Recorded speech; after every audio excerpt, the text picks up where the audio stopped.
स्मृति निर्मल का स्थल का निर्माण भी कराया जा रहा है। भाइयों बहनों, हमारे गुरुओं को आदर्श मानकर हमारी सरकार भी देवभूमि उत्तराखंड के सांस्कृतिक और डेमोग्राफिक मूल्यों को संरक्षित रखने के लिए हर संभव संकल्पित होकर काम कर रही है। जहां हमने प्रदेश में एक और सख्त धर्मांतरण रोधी कानून लागू किया है, हमने दंगा रोधी कानून लागू किया है, वहीं हमने लैंड जिहाद, लव जिहाद और थूक जिहाद जैसी घृणित मानसिकताओं के खिलाफ भी हमने कठोर कार्रवाई सुनिश्चित की है। हमने प्रदेश में लैंड जिहाद पर कार्रवाई करते हुए 9000 एकड़ से भी अधिक जमीन को उन लैंड जिहादियों से मुक्त करवाया है।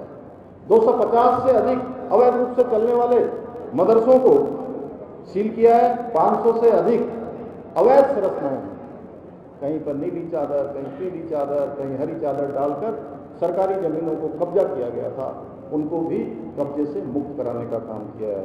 इतना ही नहीं, अभी हाल ही में हमारी सरकार ने राज्य में नया कानून लागू करके मदरसा बोर्ड को समाप्त करने का भी निर्णय लिया है। अब राज्य में एक अल्पसंख्यक शिक्षा का प्राधिकरण का गठन किया जाएगा, जिससे राज्य के सभी अल्पसंख्यक समुदाय को शिक्षा के क्षेत्र में समान अवसर और उनके संवैधानिक अधिकार सुनिश्चित किए जाएंगे।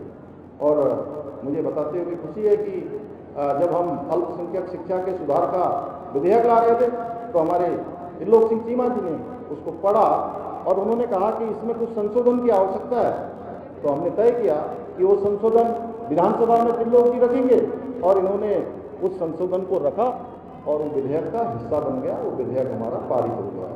अब विद्यालयों में गुरुवाणी गूंजेगी और हमारे गुरुओं के संदेश सुनाए जाएंगे, ताकि हमारे बच्चे धर्म के साथ साथ आधुनिक ज्ञान से भी परिपूर्ण हो सकेंगे। क्योंकि आज दुनिया में ज्ञान बढ़ रहा है, विज्ञान बढ़ रहा है, साइंस बढ़ रही है, टेक्नोलॉजी बढ़ रही है, और उसी को ध्यान में रखते हुए हमने ये सब नया विधेयक हम लाए। मैं आज के इस अवसर पर आप सभी को बताना चाहता हूँ कि हम 24 नवंबर को श्री गुरु तेग बहादुर जी के 350वें बलिदान दिवस के रूप को भी भव्य रूप में मनाएंगे। इसके लिए मैंने संबंधित अधिकारियों को आवश्यक दिशा निर्देश दे दिए हैं, जिससे हमारी आने वाली पीढ़ियां अपनी संस्कृति, धर्म और परंपराओं पर गर्व अनुभव करें और उनके आदर्शों को अपने जीवन में अपनाएं।